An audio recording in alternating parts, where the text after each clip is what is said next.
nuestra plática del día de hoy es educación química, ustedes ya bien conocen. Nos va a hablar sobre, y entonces hizo el caos, algo así como, algo así, medio teológico el asunto. Gracias. Bueno, pues vamos a darle, y entonces hizo el caos. Voy a tener, por razones de, bueno, antes que nada, gracias por haberme invitado a los organizadores, a Javier Lizón, a Paco Zuc. No está Paco. Pero voy a empezar por tratar de contextuar brevemente como la situación en la que aparece esto como de la teoría matemática del caos, y luego lo voy a tener que hacer muy esquemáticamente, muy quizá a veces con afirmaciones categóricas, pero esta discusión requiere más profundidad, pero sin embargo quiero darles como aunque sea un esquema, un panorama, y luego voy a ver como un ejemplo ya de matemáticas, y voy a procurar lo más posible no hacer cosas técnicas de matemáticas. Entonces, directamente para pasar al contexto, hay unos autores de donde saqué la mayoría de las figuritas de esta presentación, que me gustan mucho, son científicos, divulgadores, tienen libros muy buenos, y tienen un párrafo que nos va a llevar directamente a lo que quiero, que es como el contexto en el que se desarrolla esto. Entonces, esta figurita, por ejemplo, es de las que vamos a hablar en unos minutos. Se llama un conjunto de Julia, es en honor a Gastón Julia, francés, pero aquí le decimos cariñosamente Julia. Julia. Los conjuntos de Julia. Entonces déjenme leerles un pedacito como de entrada que tiene que ver con esto. Si vemos el desarrollo de las ciencias naturales en una escala de tiempo en la que los esfuerzos de nuestros antecesores sean visibles, observaremos indicios de una recapitulación en la época actual, aunque en un nivel muy diferente. Para la gente en la historia temprana de la humanidad, los eventos naturales debieron haberles parecido, pero por mucho, caos puro. Al principio muy lentamente, después cada vez más rápido, las ciencias naturales se fueron desarrollando. Es decir, en el curso de miles de años, el área donde reinaba el caos se fue haciendo cada vez más pequeña. Para más y más fenómenos naturales, las leyes que los gobiernan fueron extraídas de la naturaleza y sus reglas fueron identificadas. Simultáneamente, las matemáticas se desarrollaron de la mano de las ciencias naturales y, por ende, la comprensión de la naturaleza de un fenómeno muy pronto incluyó también el descubrimiento de una matematización apropiada del mismo. De esta manera, se nutrió continuamente la ilusión de que solo era cuestión de tiempo, junto con los medios y esfuerzos necesarios para que el caos fuese desterrado de la experiencia humana. Quizá alguien que expresa esto con singular claridad es Laplace. Esta es una máxima de Laplace que seguramente ya todos conocen, que tiene que ver con eso que decía al final, la ilusión que se generaba de que se podía, con el esfuerzo y los medios necesarios de veras, explicar todo. El cálculo, el descubrimiento del cálculo, yo creo que no es exagerado decir que las matemáticas son unas antes del cálculo y otras después del cálculo. De hecho, toda la ciencia, yo creo, la tecnología. Y el descubrimiento del cálculo reforzó muchísimo. Laplace es como unos, no sé, 50 años por ahí después de la obra de Newton. Newton fue de los inventores del cálculo y de la teoría de la gravitación, se pudo explicar los fenómenos del sistema solar, y entonces como que había mucho entusiasmo de que sí, de que bastaba algo así como que viéramos como en ecuaciones diferenciales, ¿no? Un punto, supiéramos ahí todas velocidades exactas, las fuerzas actuando, y ¡pum!, podíamos ya predecir la trayectoria. Está bien, se generó un gran avance científico, tecnológico, pero resultó que no todo funcionó tan bien. De hecho, lentamente empezó a haber indicios de que las cosas no eran tan así. A principios del siglo XX, con Poincaré, se entendía muy bien, gracias a Newton, el problema de cómo actúan dos cuerpos, por ejemplo, un planeta alrededor del Sol. Muy bien. Y eso ya se prueba, y Einstein lo precisó muy bien, hay una trayectoria elíptica, muy bien, todo eso. Y gracias a las mismas ecuaciones, pues llegan los cohetes ahora a la Luna, ¿no? Las naves, el telescopio, anda por ahí un telescopio viajando por quién sabe dónde. Eso es, en el fondo, no solo gracias a la NASA, sino gracias al cálculo y a las ecuaciones diferenciales. Entonces tenía mucho éxito, pero también se descubrió que había algunos problemas. Por ejemplo, Poincaré dio indicios, probó que no estaba tan claro la estabilidad del sistema solar, de que cuando entraban en acción ya 3 objetos, no nada más 2, ya no estaba para nada, ya nadie sabía cómo resolver ese asunto, y además se empezó a ver que de veras era imposible predecir qué iba a pasar. La gente que estudia física, que estudia astronomía, que estudia astrofísica, sabe ahora que hay teorías que se desarrollaron justamente para estudiar estos fenómenos, y se han descubierto perturbaciones que en la órbita de Mercurio, por la atracción de Júpiter, muchas cosas así que muestran que a la larga no se puede predecir si el sistema solar va a seguir así girando todos los planetas o no. Claro, esa es la muy larga, las predicciones que hay es algo así como miles de millones de años. Va a funcionar algo mal, bueno, quizá, pero se descubrió algo que también pasaba no nada más en el sistema solar o los planetas, sino también a nivel, por ejemplo, del estudio de poblaciones. Se estudiaron las poblaciones.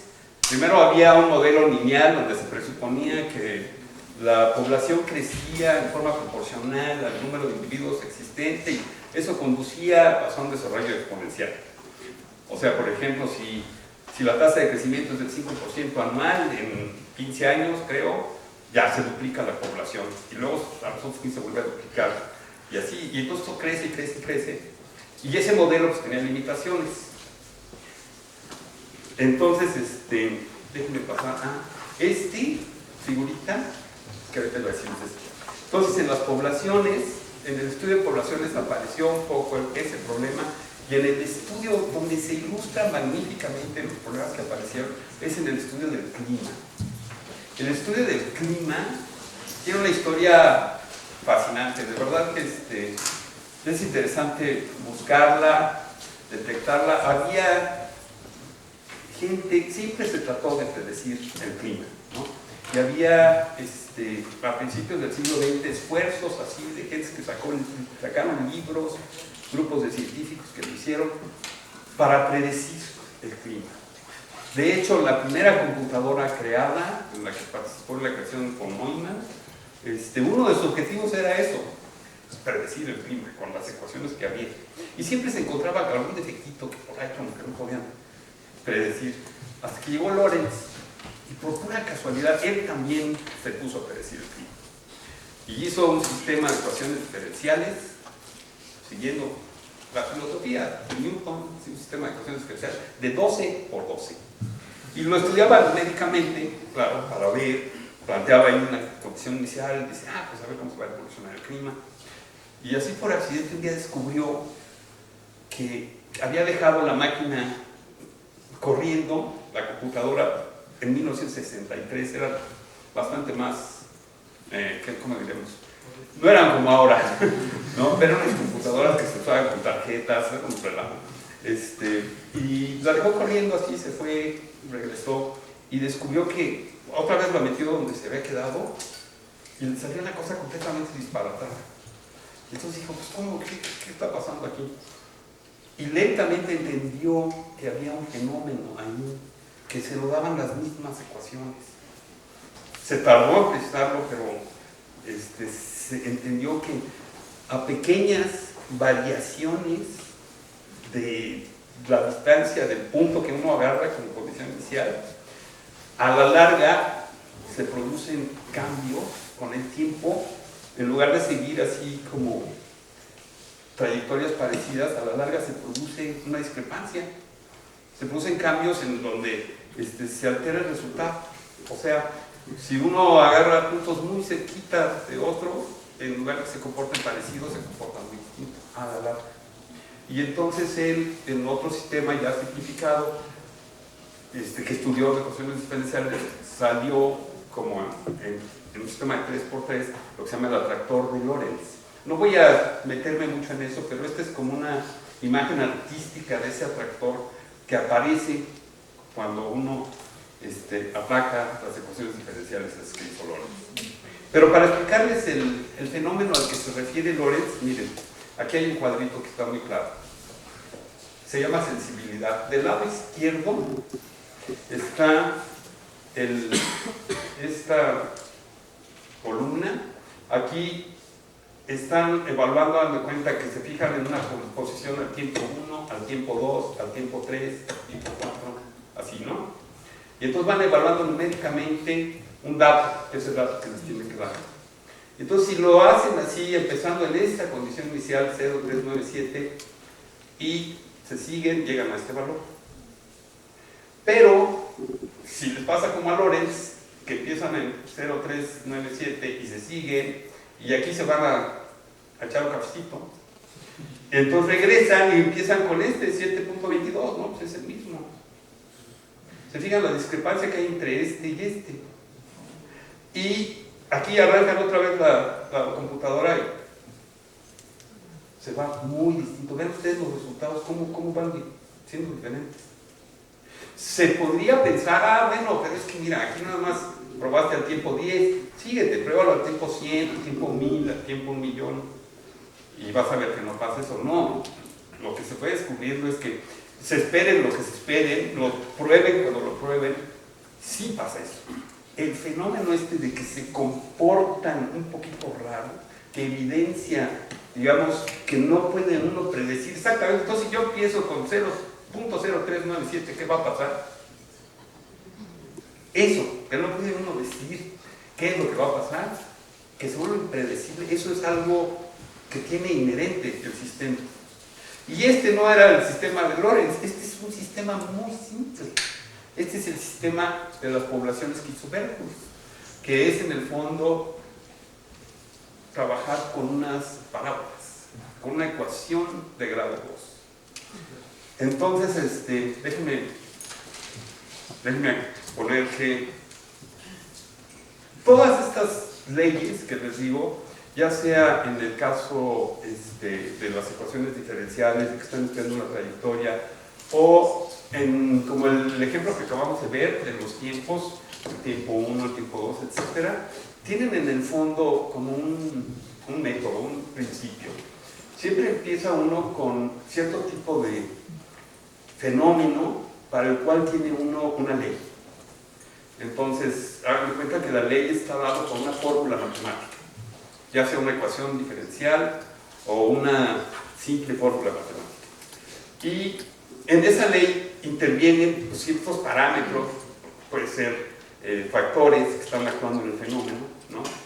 Y entonces uno agarra cierta condición inicial, aplica la ley y como que se desenvuelve el modelo matemático. Estamos hablando del modelo matemático. Y entonces, ya sea en forma continua, que uno va viendo la trayectoria en cualquier momento, o ya sea momento por momento, el tiempo 1, el tiempo 2. En el caso continuo, uno ve la trayectoria. El otro caso se llama el caso discreto. Se llaman sistemas dinámicos, uno es continuo, el otro es un sistema discreto, sistema dinámico discreto. Ya sea que sea, uno tiene un resultado y ese resultado lo puede volver a ver como condición inicial y seguir viendo. Y eso es exactamente lo que lo que empezó a asombrar que pasaba, que a ver, yo me agarro el resultado, lo agarro otra vez en condición inicial, y como que hay ahí un pequeño problema. Un ejemplo para que... es que yo ya iba a cambiar ahí. Piensen, por ejemplo, que la fórmula que tenemos es esa, fíjense que es simple, x cuadrado más c. Es lo primero, después de lo lineal, más difícil, ¿no? O sea, es simplemente una función cuadrática que uno estudia cómo se resuelve en la secundaria, que uno está familiarizado con ellas, sus gráficas son parábolas. Estas son muy bonitas parábolas porque todos conocen x cuadrado, ¿no?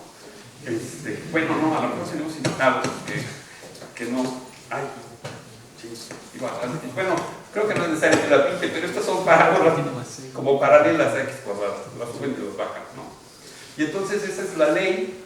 Entonces uno escoge un parámetro, hagan de cuenta que c vale 1.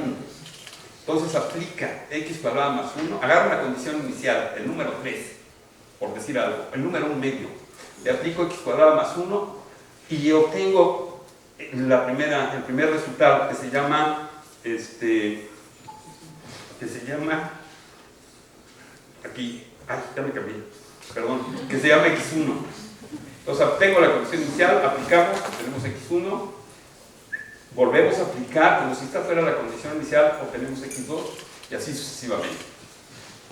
Eso se llama la órbita del punto con condición inicial x0, ¿no? Es un sistema dinámico discreto, lo vamos viendo a tiempo 1, tiempo 2, se puede imaginar esto que es a tiempo 1, tiempo 2, que es aplicar la función, volver a aplicar la función. Y entonces, un señor Berkhulst, en 1845, propuso un modelo para estudiar las poblaciones. Un modelo que era un poquito más difícil que la lineal, ya era cuadrática. El modelo había involucrada una R, esa R, hagan de cuenta que es la tasa de crecimiento de la población. El modelo es que en el tiempo n más 1 se tiene esta relación con el tiempo n. Déjenme, admitan la fórmula, por favor, en lugar de ponernos a explicarla ahorita. Y la función en cuestión, la que les decía que era la ley, pues en realidad es esta. La R es como el parámetro. Pero se puede estudiar de forma más simple. En lugar de esta fórmula, ponemos esta. Ahora, en lugar de la R, la que aparece como parámetro es la lambda. O se puede estudiar esta, la que teníamos ahí en el ejemplo anterior, la x cuadrada más c.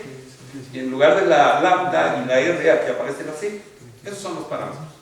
Y estas tres son equivalentes, tienen la misma dinámica. Claro, para diferentes valores de R, aquí le corresponden diferentes valores de lambda, aquí le corresponden diferentes valores de c. Pero estudiar cualquiera de ellas es estudiar como la misma dinámica. Y entonces puso a estudiarlo Berkhulst. Dijo, mire, esto lo que toma en cuenta es una idea como el siguiente tipo, que un medio ambiente nada más tiene cierta capacidad, que si se sobrepasa esa capacidad, la población, si llega a crecer ahí, pues empieza a decrecer porque no hay recursos. Y si empieza a decrecer, entonces se vuelve a hacer recursos y entonces vuelve a tener posibilidades de crecer. O sea, es un ciclo como muy bonito, muy captando mejor la idea de una evolución de la población. Y Berkhulst, para expresar eso matemáticamente, ideó esta fórmula, que más o menos 100 años después se descubrió que esta fórmula contenía justamente el problema que tenía la tabla que les enseñé. Y dio muchas cosas que decir. O sea, ¿se acuerdan esto de la sensibilidad? Está hecho con la fórmula x cuadrada más c para una cierta c. O sea que esa fórmula tan simple, a pesar de que está perfectamente definida la función en todos los puntos, no sé, todo muy bien claro, determinado, ¿no? Tiene inherente a sí mismo este problema de que si uno varía tantito las condiciones iniciales, se modifican los resultados. Eso se llama la sensibilidad a las condiciones iniciales. Se capturó como esa idea y digamos que ahí empezó la idea de lo impredecible. ¿no? Se comprendió que entonces fenómenos muy simples se volvían impredecibles. En ese sentido de no poder decidir qué iba a pasar en el futuro. Déjenme, así nada más rápido, tengo que hacer aquí una... Ay, acá está.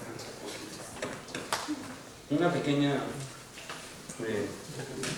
relacionada con esta ley, déjenme hacer... uno puede darse cuenta de otro.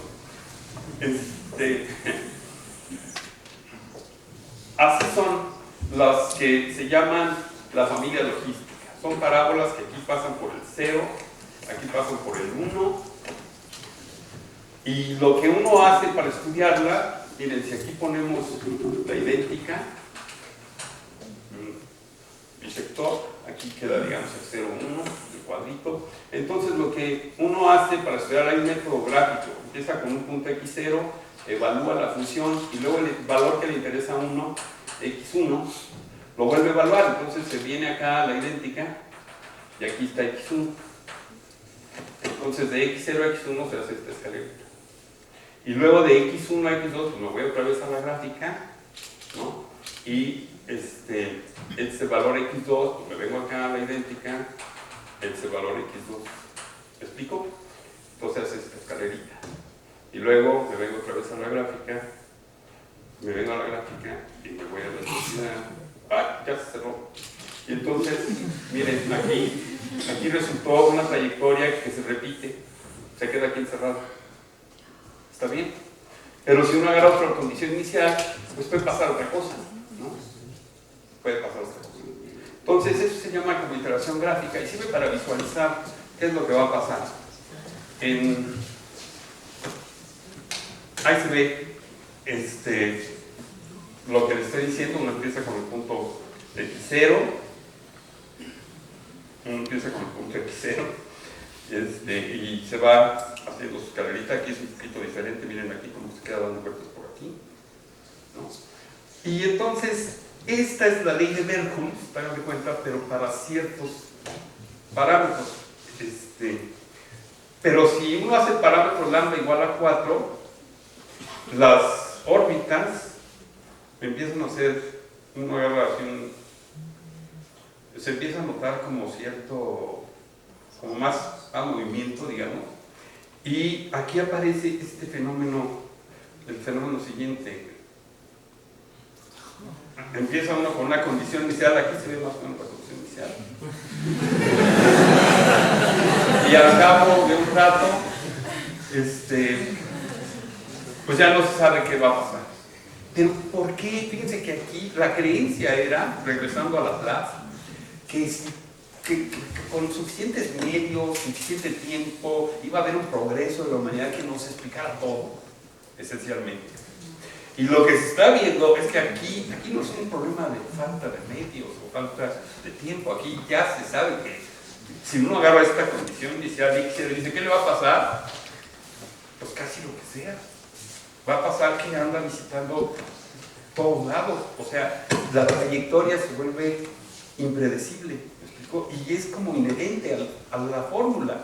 No, este carácter como de que no sé qué va a pasar, que parece como aleatorio, la aleatoriedad la produce la misma fórmula, que es una fórmula bien determinada y que no tiene por qué meterse ahí nada aleatorio, pero sí se mete.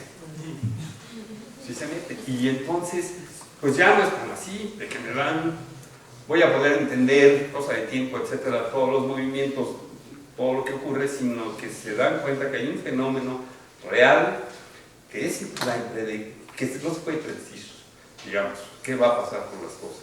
Y eso trae acarreado muchas consecuencias. Ya el estudio matemático de eso se ha desarrollado, eso es un poco como la teoría del caos, aspectos teóricos de la teoría del caos matemático, y se tienen consecuencias. Si de veras pasa eso se llama sensibilidad, pues hay otras propiedades que se cumplen.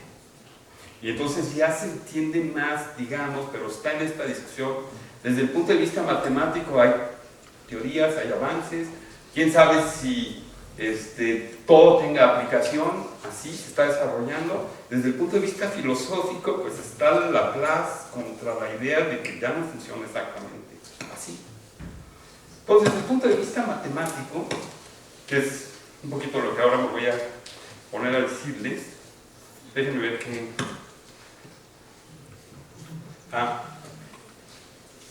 aquí es como una fotografía que se hace de la siguiente manera, rapidísimamente, de la familia logística, y que es así. Ahora, en este eje, ponemos los parámetros, en este eje, el eje X, ¿no? Ponemos los parámetros. Y entonces aquí agarran un cierto valor de lambda, y en esta línea vertical, lo único que vamos a poner es, pone uno a la computadora, hagan de cuenta, es un experimento, a la computadora a trabajar. Y si resulta que el fenómeno es estable, como pasa al principio, que digamos todos los puntos tienden a concentrarse en un puntito o en dos puntitos, pues uno los dibuja aquí. Pues aquí se concentran en este. Luego toma uno otro valor de lambda, digamos lambda 1, lambda 2. Pues aquí, mira, tienden todas las trayectorias a concentrarse en este. Y si uno lo va haciendo para suficientes, va a aparecer una figurita así. Así. Aquí quiere decir que para cada valor del parámetro se concentran en un punto las cosas.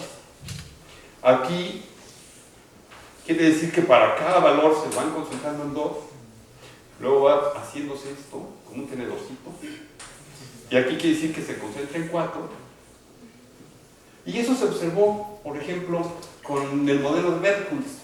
Si la tasa de crecimiento de la población era mayor al 200% anual, cosa que en la especie humana parece que pasa, pero que hay algunas poblaciones como de insectos, no sé los biólogos aquí lo van a matar, que parece que sí pasa, que se tiene una tasa de cierto periodo de tiempo que se forma comunidad del 200%.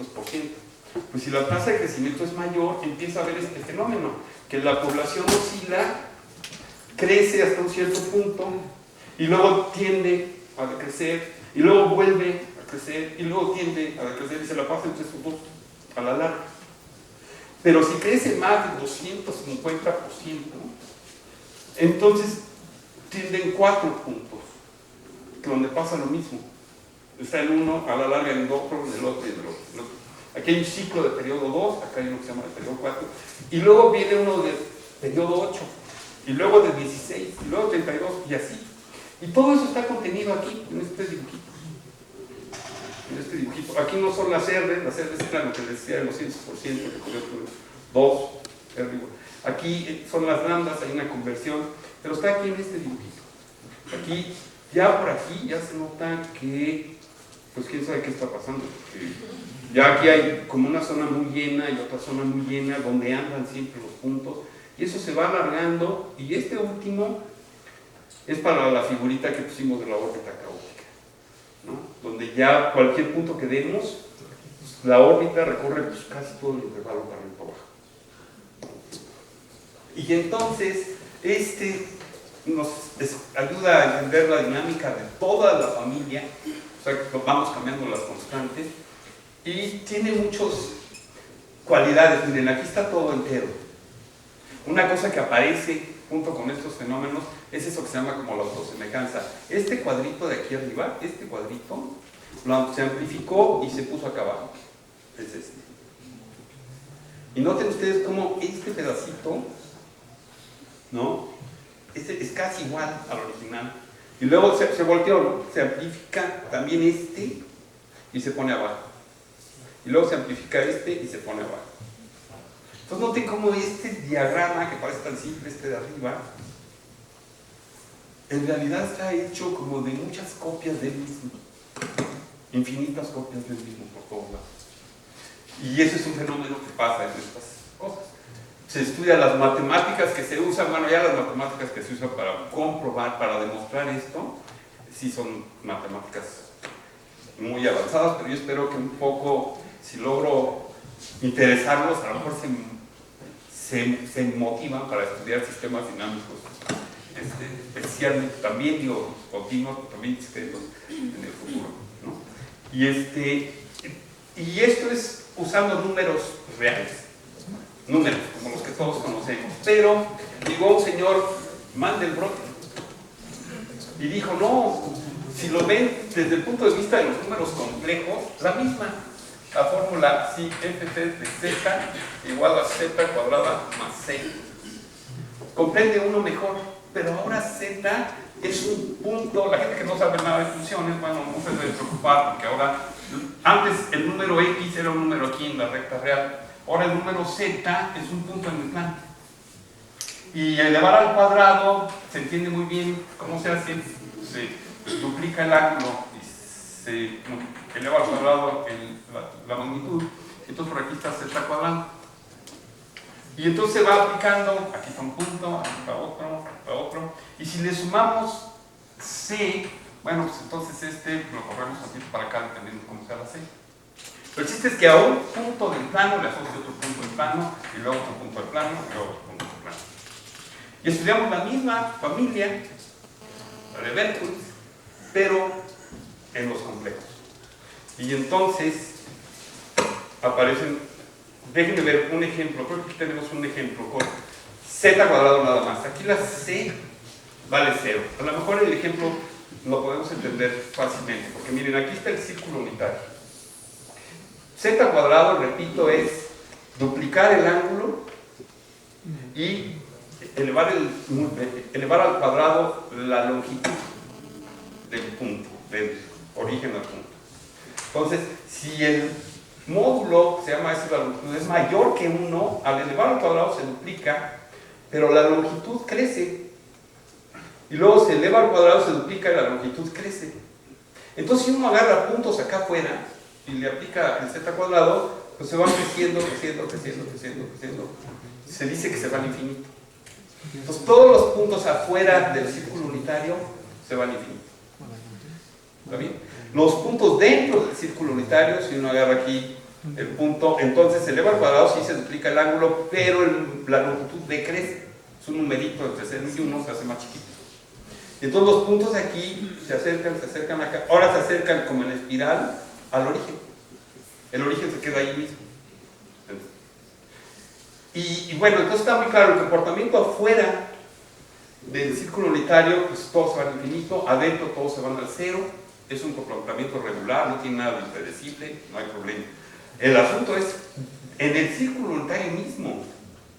En el círculo unitario uno aplica y se duplica el ángulo, pero como la longitud es 1 al cuadrado es 1, entonces siempre nos quedamos dando vueltas ahí en el círculo unitario.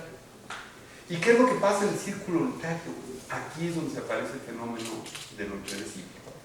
Aquí hay puntos, que dependiendo de cuál sea el z0, que hacen prácticamente cualquier cosa. Algunos se quedan aquí erráticamente deambulando por todo el círculo para siempre, otros le dan 3 vueltas y se vuelven a quedar en su lugar, otros hacen otra cosa rara. Entonces, el círculo unitario es lo que podríamos llamar la zona caótica, porque es regular adentro del círculo, sí, es regular afuera, ya se entiende muy bien, pero en el círculo unitario sí, quién sabe, uno agarra una condición inicial y ahí sí hay sensibilidad, hay este comportamiento, ¿no?, que anda como errando el punto por todos lados, y es la zona caótica. Entonces este es el conjunto de Julia, la circunferencia unitaria de la función z cuadrada. Pero, ¿qué pasa si uno agarra una c? Ahora sí vamos a agarrar z cuadrada más c con un c distinto de 0. Ahí está el valor de c. Uno hace lo mismo. Aquí pasa el mismo fenómeno, no, que no está tan simple. Pasa el fenómeno de que aquí adentro, los puntos que agarramos aquí adentro se van pegando a este puntito negro. Ese puntito negro juega el papel de que los atrae. Los puntos que están acá afuera se van al infinito, como en el otro caso. Y los puntos que están en esta extraña frontera, digamos, entre los de adentro y los de afuera, se quedan ahí. Se quedan ahí y tienen comportamientos erráticos, no se pueden salir de ahí. Ahí hay puntos que se repiten cíclicamente en el ciclo del orden que uno quiera, y hay otros puntos que no, que vagan por todo el conjunto para allá y para acá, infinidad de veces. Este es el conjunto de Julia, esta frontera es el conjunto de Julia para este caso. Y este es el conjunto, lo de afuera con lo de adentro se llama el conjunto de Julia lleno. Entonces, y si uno sigue variando la C, cambia la forma. Acá la frontera era una sola curva, que por cierto tiene la propiedad esa de que vista a escalas chiquitas es igual que la grande. La autosemejanza esa que decíamos nomás, digamos. Y acá, fíjense, acá va a pasar lo mismo en el sentido de que si uno agarra un puntito aquí adentro de esto, aquí, este puntito empieza a brincar hasta que cae en uno de estos lugares sombreados. Cuando caen en los sombreados, se empieza a pegar a estos tres puntos negros. Aquí, acá, acá, aquí, acá, acá. Y se va acercando. Estos tres son lo que se llama un ciclo periódico de periodo 13. Y como atrae a todos los puntos que están encerrados por esta curva, que ahora ya es una curva que tiene muchísimas regiones, encierra muchísimas, infinidad de regiones, ¿no?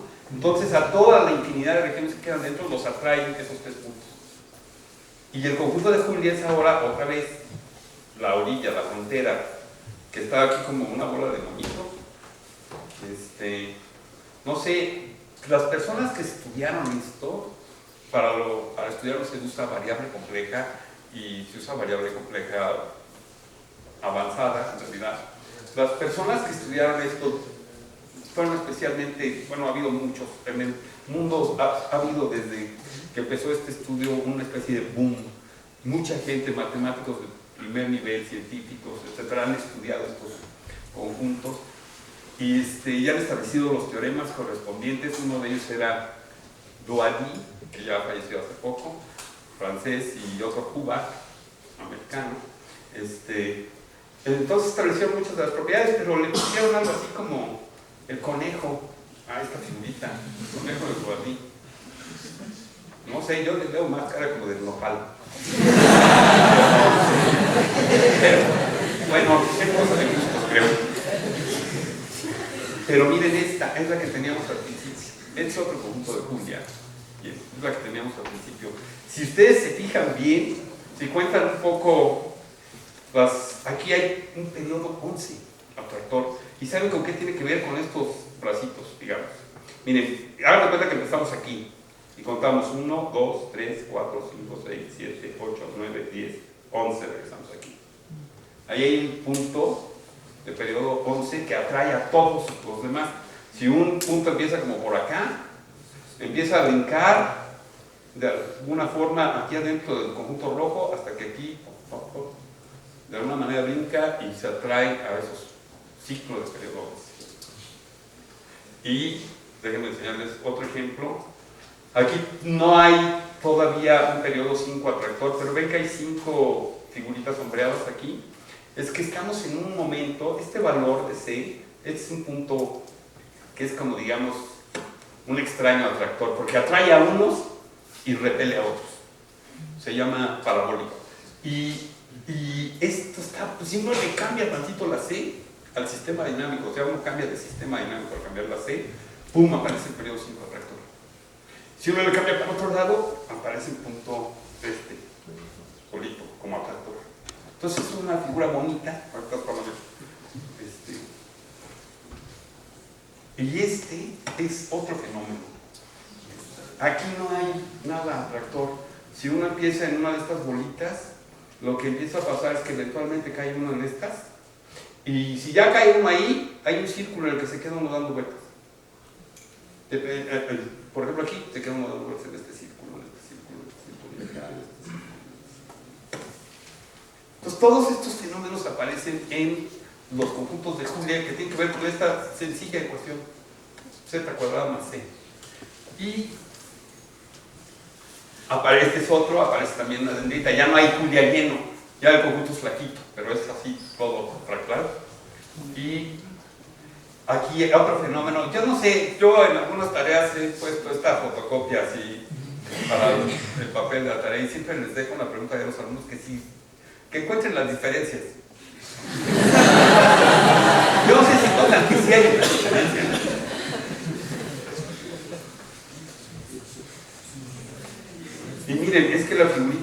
lado, la figurita de este lado, la figurita de este lado no está pegada, está separada, tiene partes así, ¿vale? Esta está toda pegada. Esta figurita de este lado es de una sola pieza, es lo que se llama en matemáticas un conjunto conexo.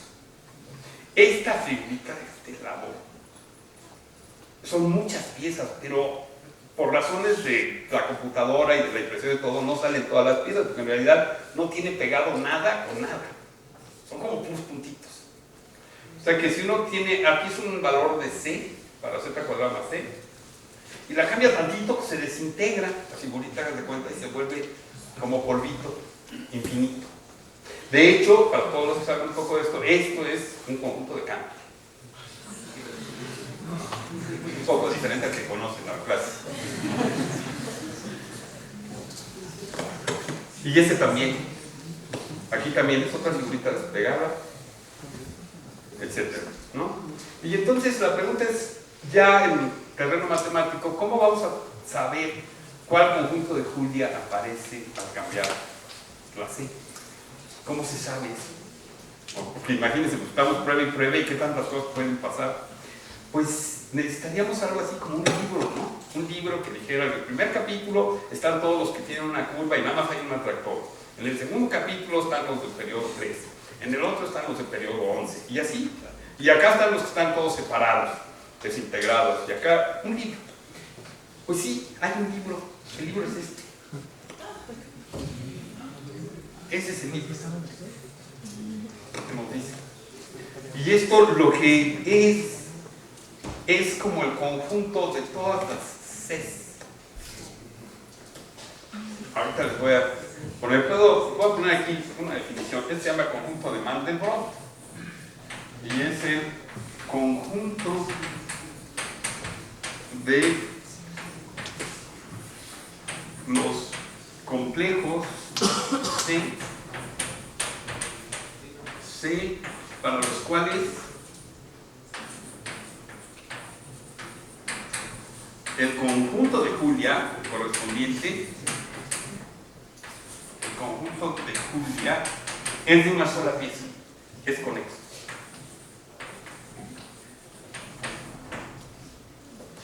Entonces aquí uno selecciona, uno ya sabe que dentro del conjunto,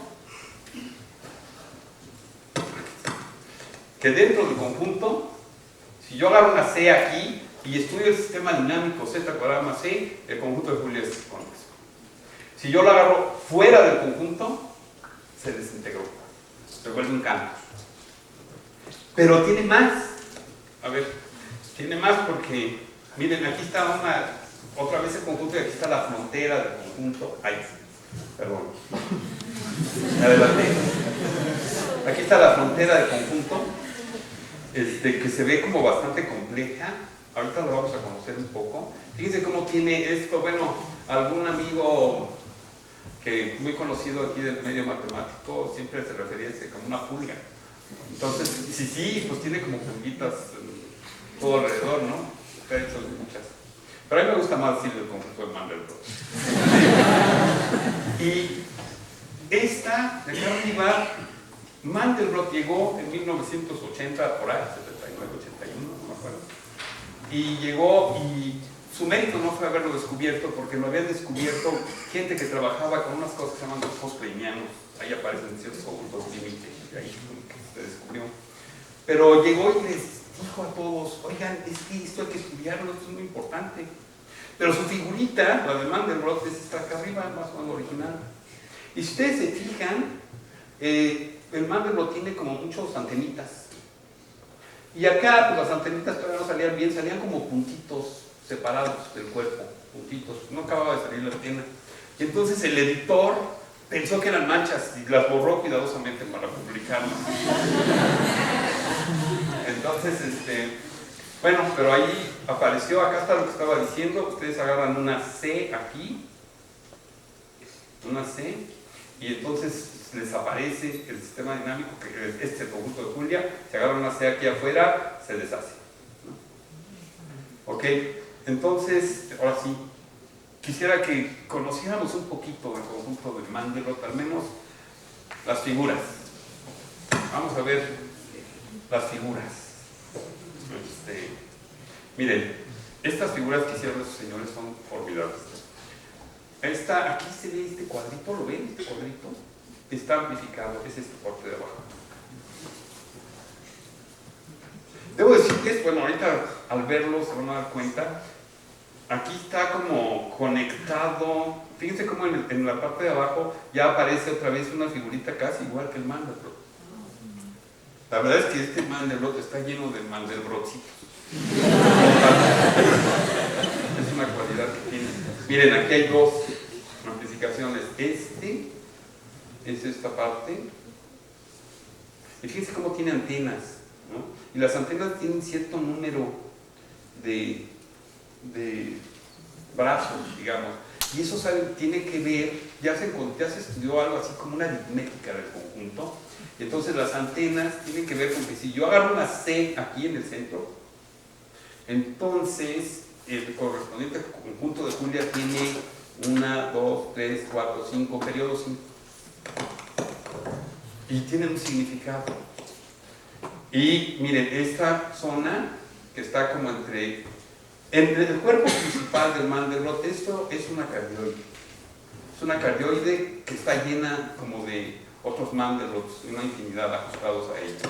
Y el siguiente, siguiendo la analogía de mi amigo, esto sería la panza de la Julia, es una cardioide, y su cabeza es un círculo, que tiene en la frontera pegados sus antenas y otras bolitas. Entonces agarraron así de la parte de la cabeza, esta, la amplificaron aquí. También se ven las amplificaciones. Aquí lo que hicieron fue como que ya amplificado se ve como una copia del Mandelbrot, ¿no? Este de aquí lo pasaron acá, a la derecha. Ya no sé, ya se fundió. Ahí está. Este viene de esta, ¿no? Y luego esta zona la amplificaron y es esta de abajo. Y miren cómo está lleno ahí como de Mandelbrotcitos también.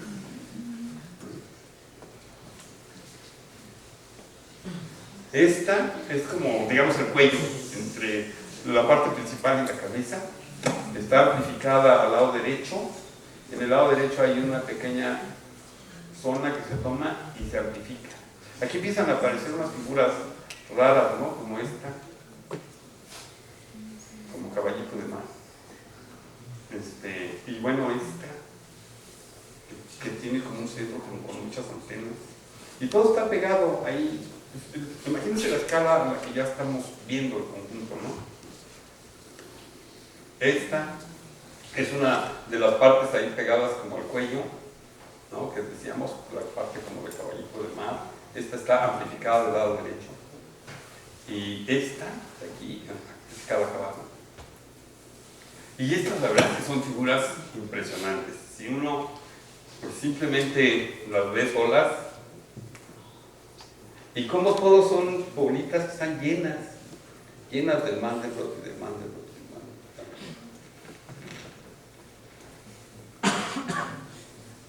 Y ese, todo está.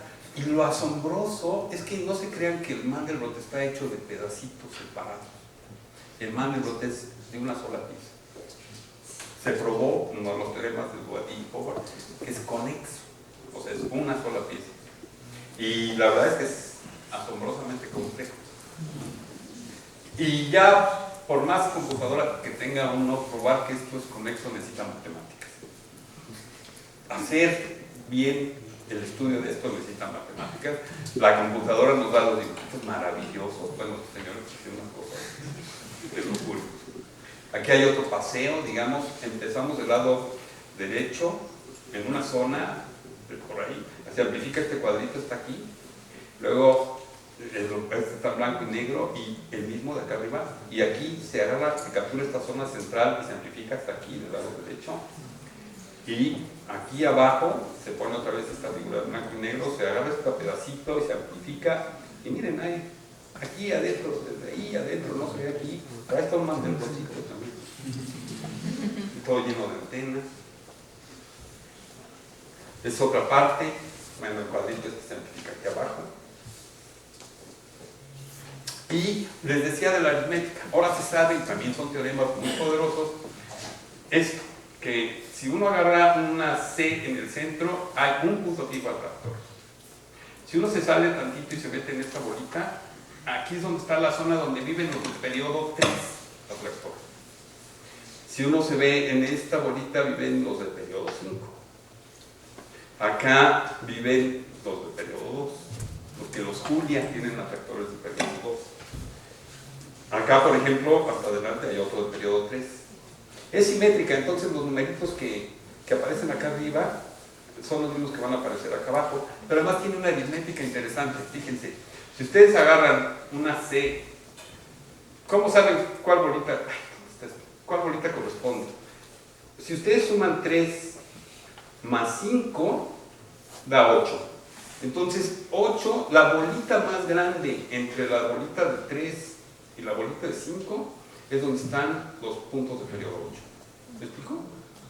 Si agarran 8 y 3, ahora la bolita más grande entre estos dos es donde están los puntos del periodo 11. Y si agarramos 11 y 3, aquí la bolita más grande son los del periodo 14. Y así está la aritmética del conjunto. Eso también es un teorema matemático que se demuestra, que es complicado, pero que por lo menos. Y todo esto lo que dice en todos los casos, el conjunto de Julia, que es la frontera aquella, ahí las órbitas se comportan caóticamente, erráticamente. Y miren, este es el dibujito. Gaston Julia y Pierre Fatou fueron los fundadores de la teoría en 1918. Y lo que ellos se imaginaban, lo que Julia se imaginaba de sus conjuntos, esos que estaban descubriendo, pues no podían verlos, ¿verdad? Eso es una cosa que se pudo hacer recientemente. Miren cómo dibujó Julia un conjunto de Julia. Entonces, ya me acordé. Un conjunto de Julia. Aquí pues, se dan de cuenta que estas son dos bolitas, ¿no? Y esta es una que va a dar a esta y luego va a dar a esta. Imagino que este corresponde a una figura donde hay atractor de periodo 2, hacer z cuadrado menos 1, pero tampoco no está bonito, digo. Con esa limitación, digamos, de pues, imaginábamos los triángulos y una cosa llena de triángulos, así, ¿no? Pues con esa limitación desarrolló las bases teóricas, que son usando conceptos como familias normales, que aprenderán una variable compleja, y otras cosas. Y bueno, lo que hicimos con este recorrido, aquí hay dos hermanitas. Es que en la de arriba estudiamos, este es el que corresponde al caso complejo. Está muy bonito ese hermano. Y esta que les estaba yo diciendo, por allá, esta corresponde a x cuadrado más c. Es lo que les trataba de explicar hace rato. La de abajo se llama diagrama de bifurcaciones y más o menos en espíritu es lo mismo para el caso real.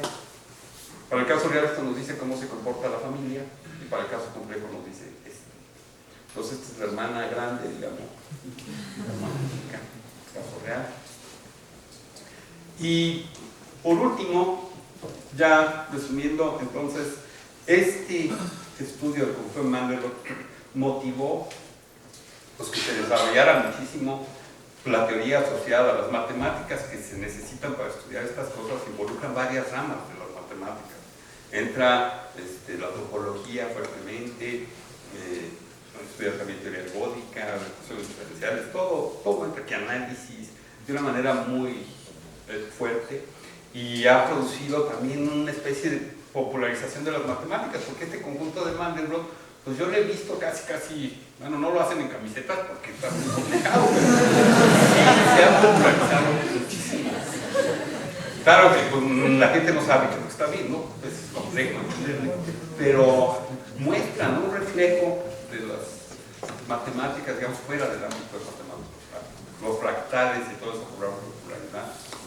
Y entonces hay una discusión ahorita filosófica, hay también un desarrollo matemático relacionado con esta discusión filosófica y con el desarrollo matemático. Se han creado en todo el mundo centros que ahora se dedican al estudio, digamos, todos estos fenómenos puntos se llaman complejidades.